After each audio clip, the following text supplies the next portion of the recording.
So welcome everybody, this is my YouTube channel, Matthew Cox Enterprise, and we cover literally everything from key business tips all the way through to podcasts and actionable things for you to do in your business and your entrepreneurial journey. So if you haven't already, go and click the subscribe button down below.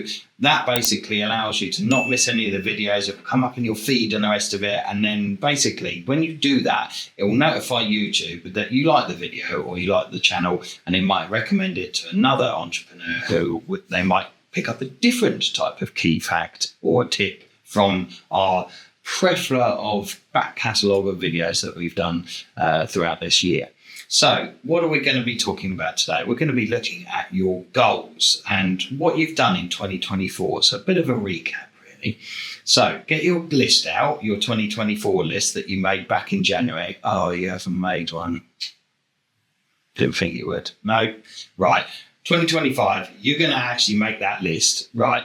So that's what you're going to do. You're going to sit down, you're going to make a list of actionable things for 2025. But this video is more about 2024. Let's say you haven't done your list. You've been naughty. You're on Santa's naughty list because you didn't do your list, all right? So what can you actually do to recover some of this for last year? So let's have a quick look at that. Amortization, a bit of a difficult one to say that.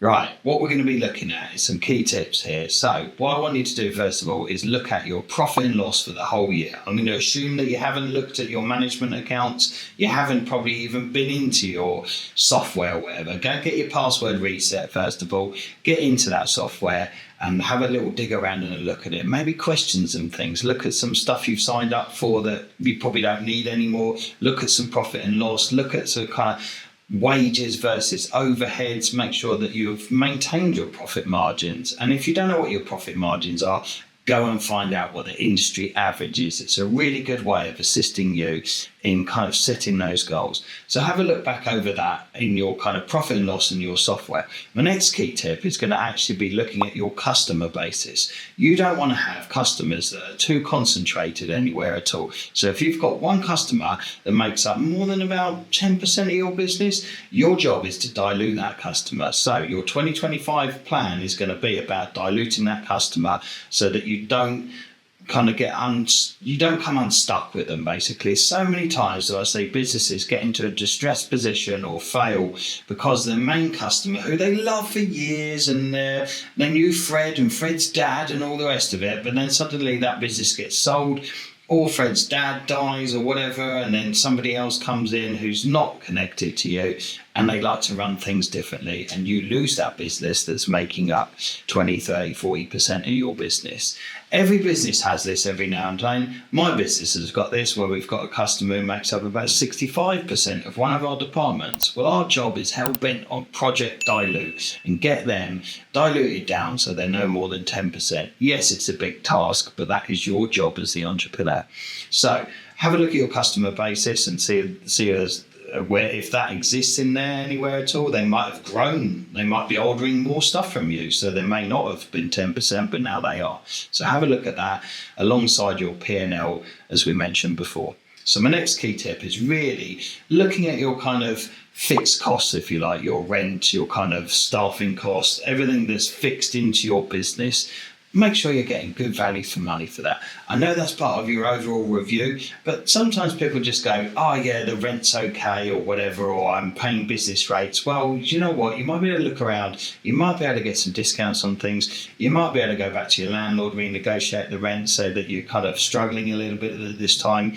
You might be able to go back to your printer people and say, look, we're on the wrong type of contract. We're paying 5p a piece of paper or something like that when we can be paying half a p with one of these competitors over here. I know we're signed in for 5 years, but maybe we could, tweak the model a little bit and see if we can get onto a different contract. So have a look at those. Make sure that you kind of, on top of your numbers in that sense. The next thing is staffing. Staff are the biggest cost in your business, and make sure that each person that's in your business is bringing you value, and they're actually turning their kind of wages back into actionable, kind of tangible profit for you. So what you don't want to do is end up with people that are a bit of dead wood, or perhaps not really contributing to this, to the system, to the growth of the business, or maybe they're only just about covering their own wages. So see if you can make some tweaks to that model. You don't necessarily have to fire people. You might say, you know what, Jonathan, you're better off in this accounts department over here, or you're better off doing this job over here, or create a job for them that they are good at and give them satisfaction, as opposed to just going, well, we'll just get rid of you because you're not ready turning over the amount of money. You be entrepreneurial about it. But at the same time, if you need to let people go, you must let them go. That's your job at the end of the day. You've got to maintain those good, healthy profit margins. In order to do that, you want to be looking at your EBITDA figures. Just as a side note, we've done lots of videos on those, so you can go and click up here and go and look at our videos on EBITDA and profit and analysing your kind of business. So they'll be very useful too. So next key tip to look at, if you haven't done a plan for 2024 and you want to kind of scrape something out the bottom of the barrel just the last minute, I want you to go away and have a little look at kind of your future planning. So not your future for 2025, but what did you actually do that was maybe like 5 years ago? So if you've got things like computers, vehicles, depreciating assets, all that kind of stuff, have you been depreciating those down correctly, getting your tax credits for them?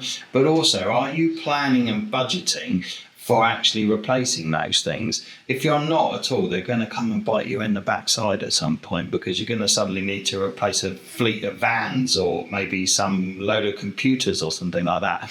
And you won't be able to do it because you haven't budgeted, and you just kind of just thought, well, they were all new a few years ago. Well, a few years flies by, and actually the things are 5-6 years old. Technology moves on massively and very, very quickly. So stuff becomes very out of date, and it's easy to lose tune with that, really. So have a look back over your previous years, not just 2024, maybe go back to 2020 when you invested loads of money in IT during the coronavirus and all the rest of it. Well, that stuff's now 5 years old. Might be time for a little bit of a replacement in the next year or so. So make sure that you look at that and then feed that into your budget for next year.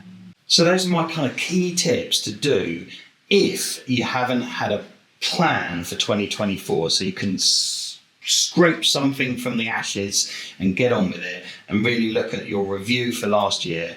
And now hopefully that will motivate you and actually make you realise what the purpose of having a plan for 2025 is, so it's actionable. And this time next year you can look through that plan and go, I achieved all of this and I didn't achieve these things.